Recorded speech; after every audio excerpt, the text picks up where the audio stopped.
I need to be holding something to talk better.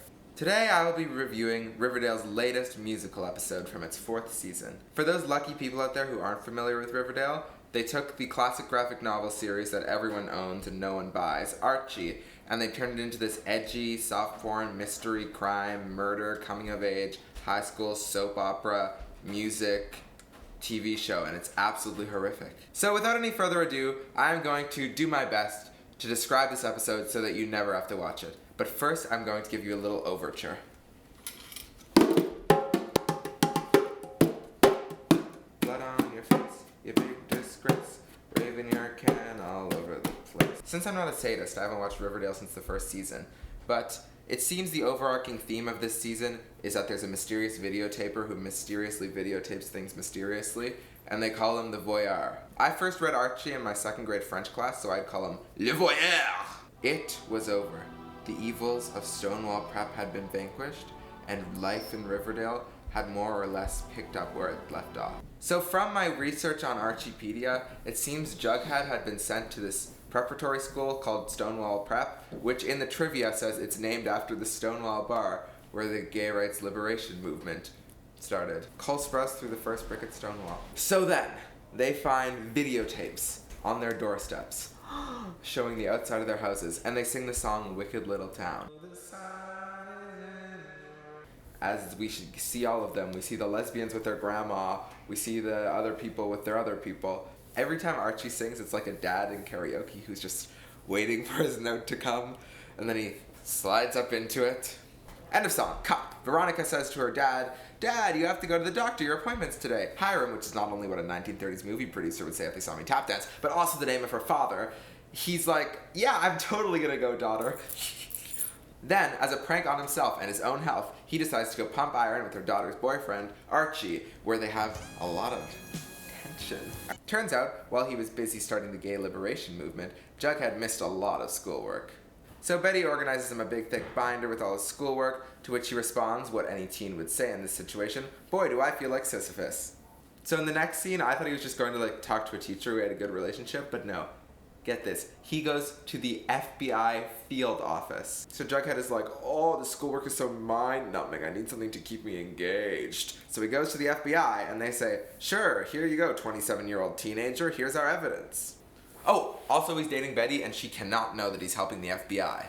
So next up, Kevin, who makes Kurt Hammer look like Pulitzer Prize-worthy writing, comes into the principal's office, and he's like, "Hey, principal, I've got the sheet with the sign-ups for the talent show." The principal is okay with all of the acts except Kevin's, which he nixes because it's from the cult classic musical Hedwig and the Angry Inch, which, to be fair, is not school or family appropriate. Kevin does what gay teenagers do best, has a hissy fit, in which he recites this masterful monologue. We are relentlessly slammed, with crisis after crisis. We take it and we're numb. Yes, but also screaming on the inside. Like any good waistcoat, Kevin hits play on the boombox he carries everywhere and gives a rousing performance of random number generation. All together now, everyone joins in. They're thrashing about the halls, as teens enjoy to do. They're pulling streamers out of their lockers. It goes everywhere, and at the end the principal gives them an ultimatum and he says, "Switch your number or drop out of the variety show." It appears Archie has witnessed this altercation, so he signs himself up with his friends as a band called The Archies, and they are going to perform in the variety show. Next up, we see Archie practicing guitar. He breaks a string. We all rejoice because we think we're not going to have to hear him sing in the variety show. He goes to look for a guitar string in the garage, where he stores his Pup-Pup-mobile from 1902. He gets sad because he's mourning his father, who was played by the wonderful Luke Perry, R.I.P., and then he finds his guitar string. Unfortunately, he doesn't hang himself with it, and the show goes on. Betty's editing Jughead's essay, which he's made bad on purpose, so that she will give him more time to work on it when he's secretly doing FBI work. Highlight of the scene for me would have to be when Jughead says, "I'm gonna go hole myself up in my bunker and work on the essay," which I thought was a figure of speech, a turn of phrase, if you will. No! He actually lives in a bunker. That's just how crazy this show is. Kevin decides to go rogue. Using the school PA system, he encourages the students to skip class and get their butts down to the music room, where he is going to be performing his own version of Tear Me Down from Hedwig, which I myself have been known to give the occasional rendition of. Ladies and gentlemen, Hedwig is like that wall, standing before you on a divide between east and west. During this number, which students are skipping class for, he non-consensually kisses Archie, not that anyone minds, and grinds himself on a shirtless man. Shockingly, the principal does not condone this activity in his school and decides to put an end to Kevin's buffoonery by banning him from the talent show. Sleepover time! The girls are all together with their favorite male gay, Kevin. So I did my research and it turns out Kevin was a part of this organ collecting cult and not the fun kind.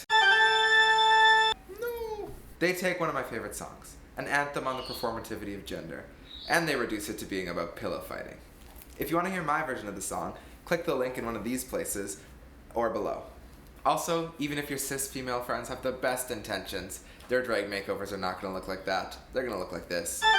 Cheryl, ever the studious individual, announces that she is head of the LGBTQ+ association at their high school, among other things, and she's going to set this right. They make the logical decision that the best way to convince the principal that Hedwig is appropriate for school is to sing the song Sugar Daddy. This time, Riverdale reduces Hedwig to patty cake hand games that Cheryl and her girlfriend play. Honestly, this is the only accurate queer representation I've seen in this show so far because we know lesbians love hand games.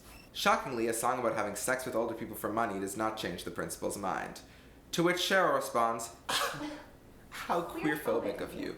Her girlfriend asks what would happen if every student changed their number to a Hedwig song. To which the principal responds, in the grand tradition of coronavirus, "I'm gonna cancel your prom!" Coming in at number 10 in Riverdale's top 10 pranks. Remember when Hiram was supposed to go to the doctor and didn't? Well, now he's fallen. Veronica's upset. Archie comes over. She finds out that he knew that he wasn't going to the doctor. Chaos ensues. They're fighting. "Breaking up is never easy, I know." To quote Cher. Meanwhile, Betty catches Jughead in his bunker watching FBI tapes instead of working on the essay that he needs to finish to graduate high school. She gets upset because she wants him to go to college. He gets upset because he does not want to be a pizza rat. At least that's what I got out of it. I'm sorry I'm different. I guess death just changes a person. Hey, Cole Sprouse. Prada called your eyes. They want their bags back. Next, they sing about the pain one feels when their sex change has been botched and they fled their home country. In this case, it's about butting heads in a high school relationship. And so they throw things around and they go, "Ah!" The next day at school, as a sign of solidarity, the students all dust off their lace fronts and dress up as Hedwig. The principal says, "Ah!" and cancels the variety show. Later on, Betty goes to Archie's to practice for the variety show, but rehearsal has been cancelled due to tension in the group. How is she going to pay for this pizza, you might ask? They kiss.